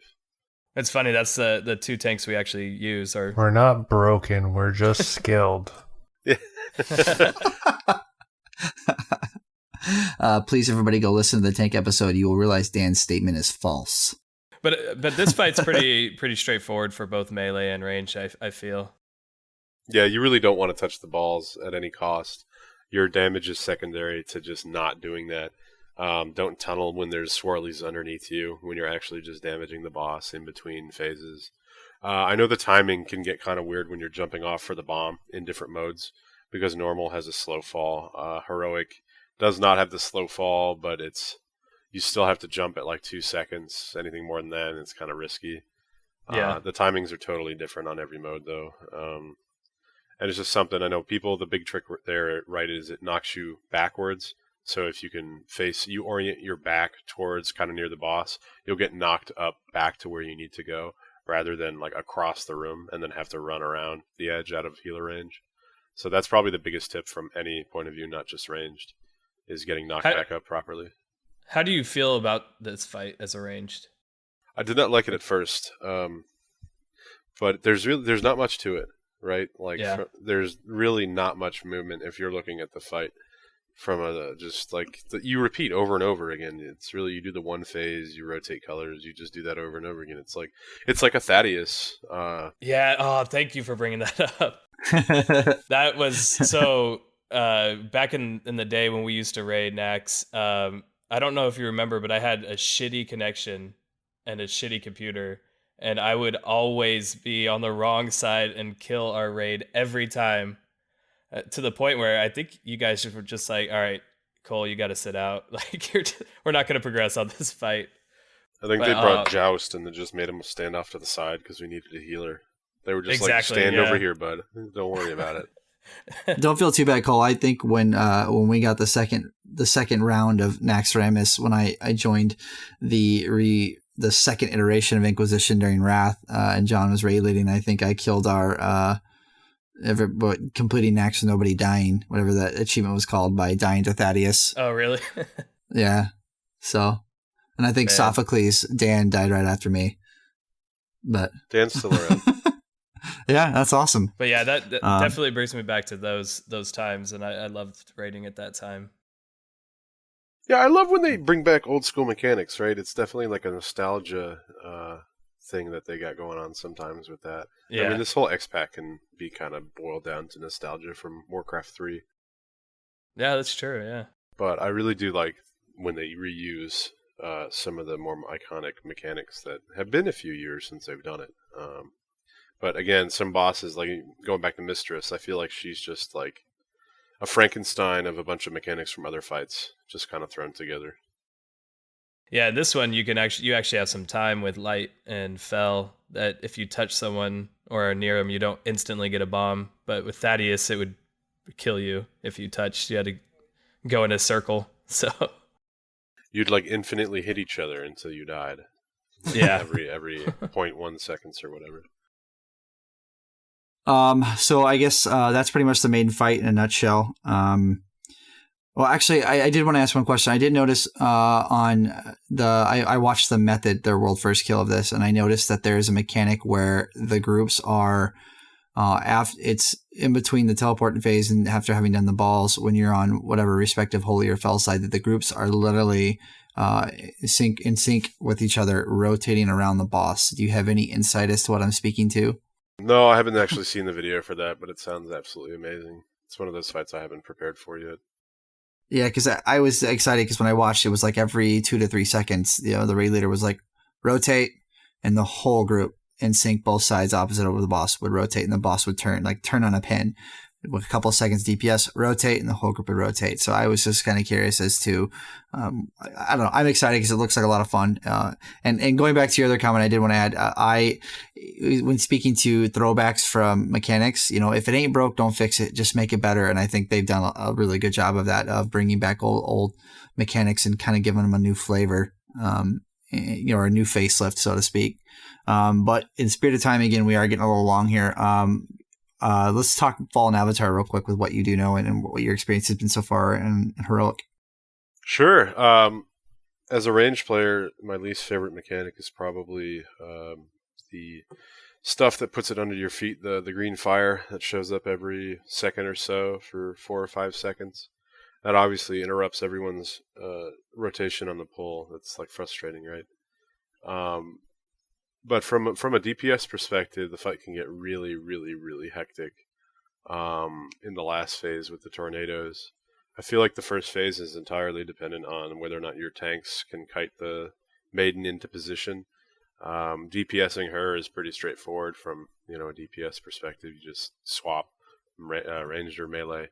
On Heroic, I don't know if this is on Mythic. They have that split mechanic in, right, with the circle that you all have to stand in and split the damage of it. I'm pretty sure that's on normal too.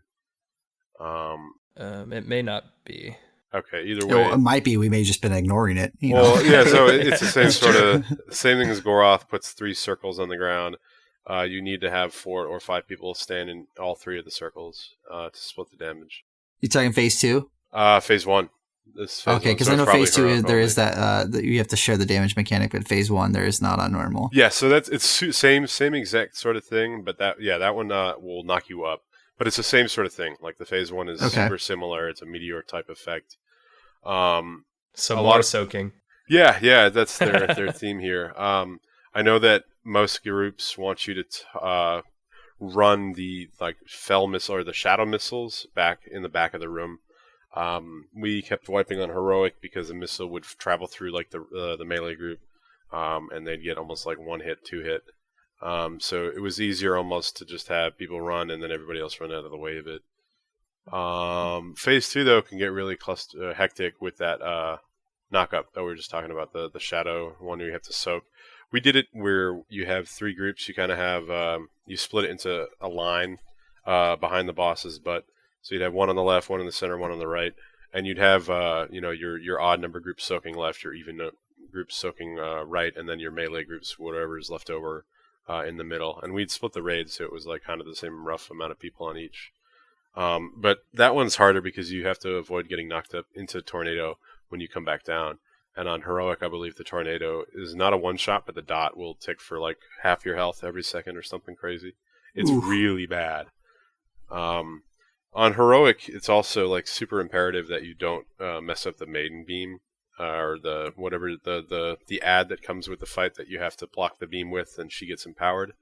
You really want to try to do 4 phases with her because you can get the boss to about 20%. If you get him to lower than 20, he breaks the floor anyway, and you just do it.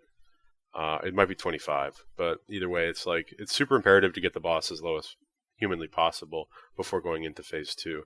If you're at a point where you're just learning the fight and you happen to break early, don't call a wipe. Practice phase 2 a little bit, even if the boss is at 80% health. You're not going to kill it, but you can at least practice the mechanics so then when you get there with a good pull, it's definitely worth doing. I really like the design of that fight because of that. It's like, well, you messed up phase 1 and now you're suddenly in phase 2 and the boss has like an obscene amount of health. Well, we don't have to wipe it. We can just practice a little bit when this actually matters. So it's kind of one of those things where you don't have to throw the attempt out the window and call a wipe immediately to save time. So, I feel like a lot of the mechanics in this raid on boss fights work really well with one another. You know, as you progress through the fight, or whether if the fight has phases. I don't know. There's something about this raid I really like it so far. I think they did a heck of a job on the atmosphere of the raid too. Yeah, I agree. Because Avatar of Sargeras is such a throwback boss anyway.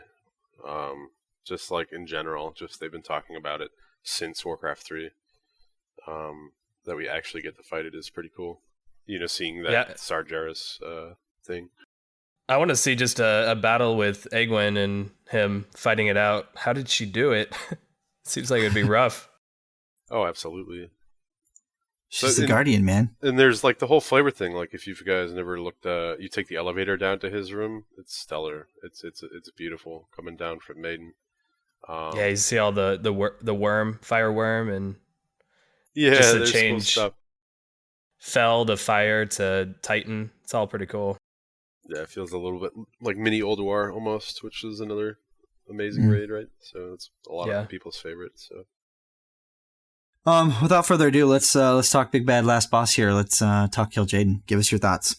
Oh man, so he's tough still. A lot of guilds are still having trouble with him, right? Even you see these people bragging about doing pugs on Reddit and stuff, and it's like, well, they put several hundred wipes into it, or they're alts of people who have already killed it with their guilds, or there's no way that they're just like getting through this fight with a minimal effort. It's one of those fights that I feel like is still harder than the first few on Mythic, because it's entirely execution. It's like a 7 or 8 minute fight, and one person doing one bad thing, just you wipe. Like Goroth, maybe on paper it's a higher difficulty. Mythic Goroth, he might drop better stuff, but in execution, Kill Jaden is a step up.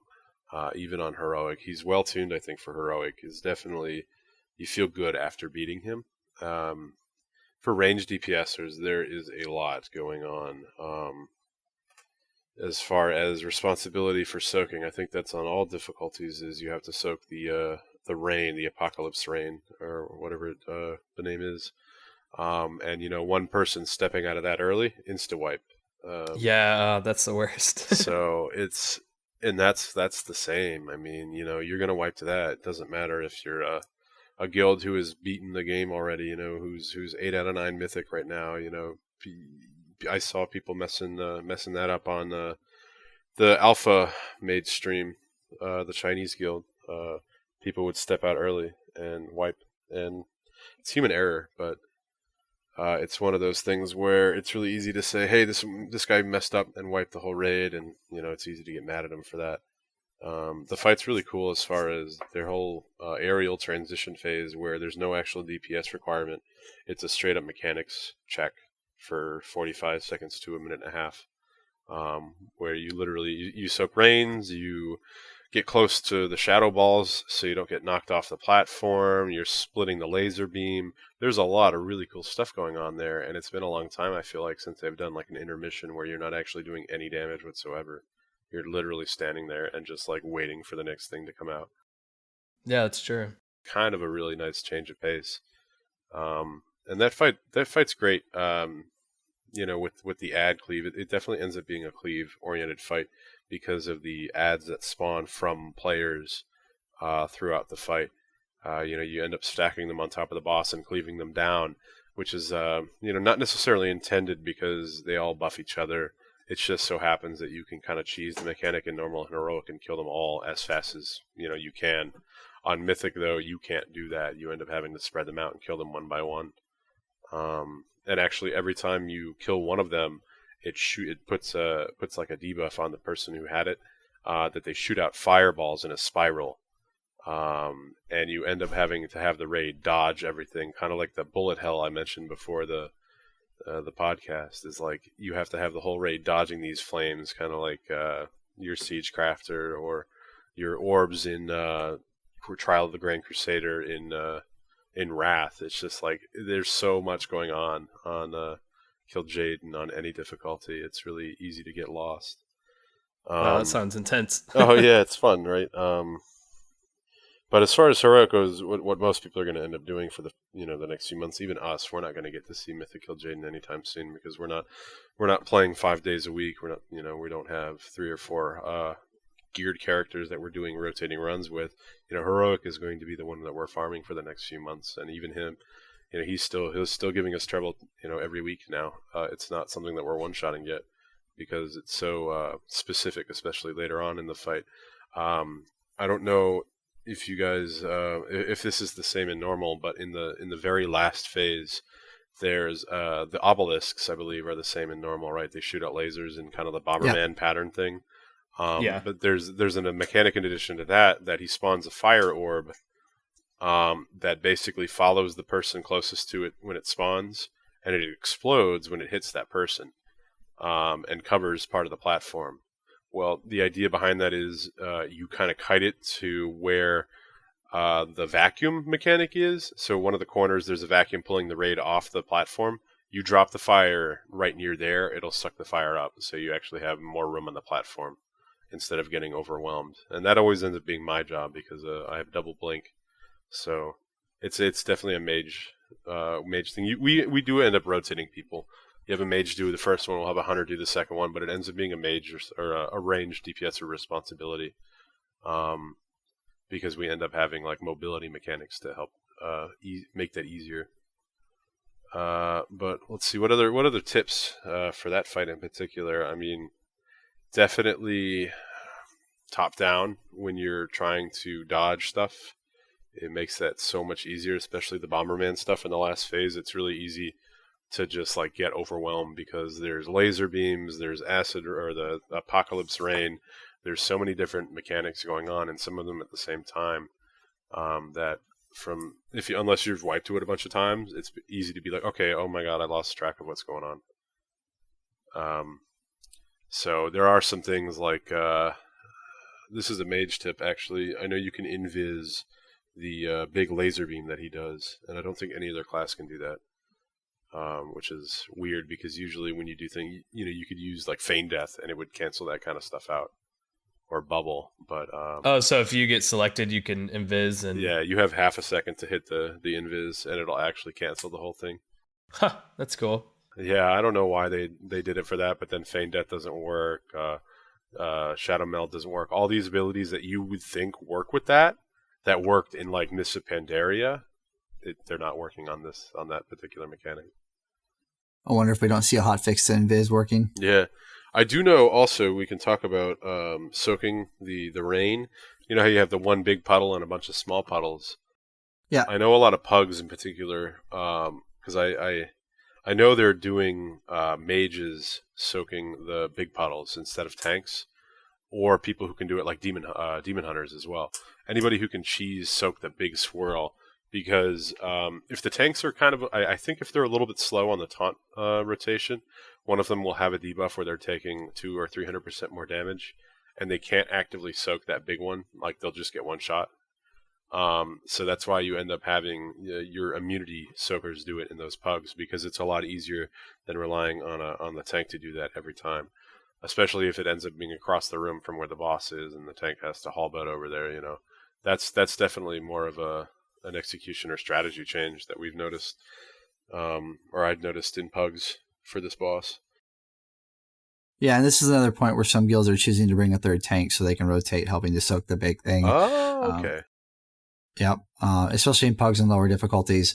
But like our group, Dan wishes he could have free reign to go help soak as a monk because he, can just chi roll over there or whatever respective mobility talent he's chosen, soak it real quick, and then use one of his brews, and it's like the damage never happened. But again, our group, we don't typically like to run 3 tanks. It's never been something that a lot of us feel is necessary.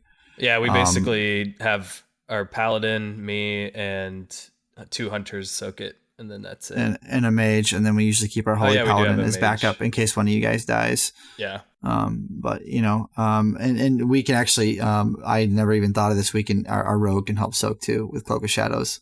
No, they can't. It's physical damage. The big one's physical. Oh, the little ones. Yeah, little ones. I think that's right. You either want them to cloak after it to remove the dot. You can either have them take the hit and then cloak the dot off, Or you can cloak the hit, but you still might get the dot. I think the first is better when you just remove the dot entirely. Yeah, I just know a lot of guilds are bringing rogues right now for dealing with that on progression. So, well, again, we're about an hour and a half in, and I'd like to kind of move us towards wrapping up for the evening. But kind of one last thing I typically like to ask people we bring on for these episodes, if there was anything like one or maybe two things you could kind of give for big ticket advice, broad type things, whether it be an add-on, weak auras, dealing with positioning, whatever, like just a couple of big ticket advice you could give to a ranged DPS, what would that be? Sure. From just a DPS perspective, don't necessarily worry so much about what your spec is if you're performing up to a level that you think you're is good enough. That's not to say everyone's perfect, right? Like, you think you're a good player and you're playing that spec. Run some sims on yourself. Make sure that you're actually performing optimally. It doesn't matter that you're playing what people might perceive as the worst spec, as long as you're happy, because this game is 13 years old, and there's only so much time that you have in the day, and the hours that you spend playing this game you should really enjoy. But with that said, it's like from a preparational perspective, coming to raid and knowing what the actual boss abilities are is so helpful for your raid leader. Not being a raid leader myself anymore, I have the luxury of just coming to raid and having my potions, my flasks, my food, and all I had to do is show up and do my job. Well, if I show up and know what my job is ahead of time, you can bet that the raid leader's going to be a lot more happy with me than if I'm asking, so how does this mechanic work? Something I could have spent 5 minutes outside of raids preparing for. So just as a DPSer, I'm biased, of course, having healed for so long. As a DPSer, I feel like your number one responsibility is not dying, and your second responsibility is killing the boss in a timely manner. Sure. So yeah, having those mods, like you said, if you don't have weak auras, you need it. We use angry assignments, and that varies from guild to guild. Weak auras, angry assignments. There are DBM or bigwigs. I know some people like one or the other. It doesn't matter. They both do the same thing. But yeah, again, preparing, because there's only 9 bosses. There's only so many mechanics. Some people like going in there and being surprised, and that's totally cool, and I get that. That's me. Yeah, my guild, though, we kind of expect people to show up and be prepared. And that's just different guild mentalities. Like, I know plenty of guilds who go in and they do normal mode, and they're progressing through normal mode with a couple bosses every week, and they're having a ton of fun, and that's totally cool. And that's that's something that people love to do, because at the end of the day, it's a game you play with other people. If I didn't like the people I was raiding with right now, I probably wouldn't be raiding, or I'd probably find somewhere else where I liked, the people.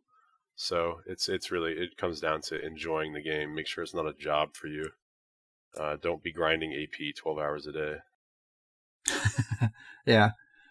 Well, Dan, you awake over there, my man? Muted but awake. Okay. Go ahead and take us into the Mythic race, Dan. All right, so not much has changed on the top end of it. We now have 13 guilds sitting on Avatar Dead. So we had our first U.S. Oceanic kill today by Easy, which is interesting. However, Exorcist actually posted on Twitter today that they're actually going to start slowing down on their progression due to the fact it's time to go back to work and real-life activities. As of this point, KJ has outlived Archimond, and the next one on the list is Alakir. I've lost count on the actual days that KJ's been up, but Alakir is sitting at 42 days before he was killed. We're in a weird position. I sent a tweet out towards Method and Exorcist today saying that it seems like Blizz is trying to go back to the older days where we're looking at the longer last boss kill time. Obviously, I haven't heard anything, but in the last episode, I seemed worn out with the race, and I completely advocated the long month up last boss for the past couple expansions, where it's just been a week and the race is over, but it just seems like I want it over. The rest of the top end guilds want it over. It's taxing for them. Give them a friggin' break and let them fall. Other than that, the whole instance has a interesting spread on it. If you actually go to method.gg, they do a great breakdown of where guilds are sitting. Supposedly, there's over 700 guilds that only have 1 of 9. Roughly mid 300s on 2 of 9. High 7s on 3 of 9. And it basically starts to trickle out from there as you increase the boss numbers again. But that's for obvious reasons. Sure. Well, and I, kind of real quickly, my thoughts are, and I know you and I, when we discuss these things on the episodes and off the air and in guild chat and Discord, whatever, you and I have always kind of lied on opposite sides of the fence in terms of you want a longer, I want a shorter. And kind of the reason I'd like it to be a little bit shorter is because I think that if it's longer, that's really indicative of, or kind of foreshadowing the fact that there will be a shit ton of guilds that will never be able to clear the in-game content. And I know before I hear all the cries of, well, there should be some separation of the people who put in the time and effort and separating the men from the boys. But I think as long as some of these guilds who are getting the world first have, anywhere from 1 to 3 months, if not more, ahead of other people, I think that right there, that is the prestigious, pat on the back. Like you are that much better. You are the elite. But I do think that more people should have a fair shot at killing the last boss, because if you look back at Nighthold, like how many freaking guilds were stuck on Croesus, like guilds that were clearing ahead of the curve content every single tier up to that point, and then all of a sudden they get to Croesus and it's just like, sorry about your luck, you're not even gonna get halfway through this raid. So that's kind of my thoughts on it. But as of right now, it is Friday. It is 8:52 p.m. It's Saturday, 8:52 p.m. My prediction of on the tanking episode was that we would have seen it by late last night. So I'm already done and past, and by the time you guys are hearing this, hopefully the KJ kill will have already happened. But just for fun's sake, round table real quick. What is everybody's predictions when we see KJ go down? John, you're the guest of honor. I feel like I give you first crack at taking a guess. Sure. I'm going to go by what the fire mage from Alpha, who's streaming their attempts, said. And he said not this week. So I'm going to say end of next reset. So, let's say like 10 days from now, maybe. Simply because they said they're 300 pulls deep and they're only 72%. They haven't even gotten to the later phases of the fight. That's surreal and obscene to me, because we put my guild put maybe 200 and something pulls into Mythic Gul'dan, and the fact that these guys haven't even scratched the surface is mind-boggling with 300 pulls. That friggin' hurts. Yeah, Right, I mean, Dan. that's just, sorry. All right, Dan, you changing your prediction from tanking episode? I am actually, and it's mostly due to the fact that the tweets that I've seen coming out from Method and Exorcist, where Exorcist is pulling out from a straight race. It leaves Method in there, but even Sko seems like he's worn out with what's going on, so I have a feeling he's going to be there for a while. I'm not even going to give a date. I hope it's not 42 days, but it'd be interesting to see. Cool. Cole, predictions? I predict that next week there'll probably be a nerf on him. So probably early August. Maybe like the 3rd. Okay. Well, I'm going to go bold here, and I'm going to go Method with the first kill, middle of next week. So I was really hopeful that they would get it this week, but clearly that's probably not going to happen. So I'm going to be bold and go middle of next week. But that being said, we again, once as always, have gone long on time here. So we're about an hour and 40 in. Before we wrap up things, John, I'd like to say thank you very much. It has been great. I know you and I have been kind of playing phone tag on the internet and text messaging and whatnot, kind of setting this all up. And, you and I have been sporadically talking here and there throughout this expansion. But I was really excited when I kind of had the idea to bring you on, and I'm really happy it came to fruition. And based on the discussions we've had tonight, I am really happy you did come. And I won't completely speak for Cole, but I'm assuming this has been kind of a good nostalgic throwback feel to kind of reminisce about the old days and sit down and shoot the shit and bring the gang back together. And Dan, I have to apologize that we had a little powwow that unfortunately you weren't there in the early days for, but hopefully moving forward you can be there in days in the future. But just a big thanks, John. We really appreciate you guys you coming on the show and providing your input. So thank you. Oh, thank you for the kind words. Absolutely, man. You're a good friend, and we've known each other for a long time now, and hopefully we can meet up again at BlizzCon, and maybe the next time I'm up in the Northeast, I won't have so much family stuff going on that I can swing by and meet the wife and kid and hang out. But that being said, like I said, we were long on time, so Dan, my man, where can people find you?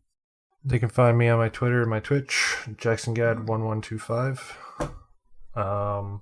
This week, I did a bonehead move. We had some guild stuff to take care of before our raid on Thursday. I forgot to turn the stream on afterwards, so anyone that tried to tune in, sorry. Hopefully he'll be back again tomorrow, and I'll actually remember to press the right button for streaming again and give you guys something to watch. Sounds good, man. Cole, where can people not find you? Not in my house or not at work. Cole still does not have social media, so for those of you out there, please let's get some more influence to push him into getting a Twitter account. So, anyways, John, I'm assuming the answer is you don't really have any way for people to contact you outside of the game. I know you've been kind of a little bit of a recluse, and for good reason, since you've stepped down from raid leading. But on the off chance is there any way you have social media that people can get a hold of you or find you outside of game? They can find me. Battle.net is Mtronic1900. Let's see. They can find me on Discord if they can find me. If I actually figure out the number, Mtronic, it's like 6031 or something. Either way, yes, Mtronic 6031 on Discord. If you have any questions, I play Empower the mage on Sargeras. He's Dwarf Alliance, so feel free to send me an in-game message as well if you have any questions. I'm gonna harass you now. Absolutely. Oh yeah, you're a Sarge guy, right? Big realm now. So. It's definitely, that's a whole nother thing, right? Coming from a really small server to a big realm is a completely different playing experience, and I really enjoy it so far. Sure, yeah. It's weird So though, feeling like yeah, exactly. And on Thunderlord, we were pretty big fishes, but here we're very little fishes. And nothing wrong with that, but I will say, before we actually kicked this show off, I had an idea with the Discord server to go along with the show to be another resource tool for people to come to. That didn't exactly come to fruition. I didn't have quite the number of support in terms of moderators and admins that I was going to need to do. But we have, I have had an idea, and I think I'm going to kick it off a second iteration of. I think we're just going to go straight through with our show has a Discord, and currently I have a web hook into the Discord through some guys that are going to be on a later show here in probably 3 or 4 weeks. The Raider.io guys, which they have a service where you can keep up to speed with the Mythic races as they happen, whether it be World First Mythic Plus dungeons, World First Mythic race in the raids scene, or even your guild achievements. It will announce those in the Discord. So if any of you guys out there want to keep up to speed with that, like you're at work, can't keep up with the website, but you got your phone on you, and you got Discord notifications going to it. I will link our server Discord, our show's Discord in the notifications there, and I will definitely get John over there. And if any of our guests, including John, you guys have specific questions for, I will try and get them all over there, and you can come into our Discord and send them an and try and get their attention and get some feedback from there. So I will put that in the show notes. But as for myself, you can find me over on the other show I do, Blizzard Umbrella, with a good friend of mine, Dusty Porter. We talk all of Blizzard's games. You can find me on my personal Twitter account, which is at McIrish Gaming. Same thing with my Twitch account at McIrish Gaming. As for us here on the show, you can find us on our Twitter account at _TRC Podcast, or you can send us feedback, praise, or any of the all above. Or any other insights as to what shows or topics you want us to cover at our email account, the RaidersConfessional@gmail.com. There's no apostrophe on the S. But as for me, as for Dan, as for Cole, and as for our guest of honor, John, guys, we will talk to you in the next episode. See ya. See ya. Bye-bye. Thanks, guys.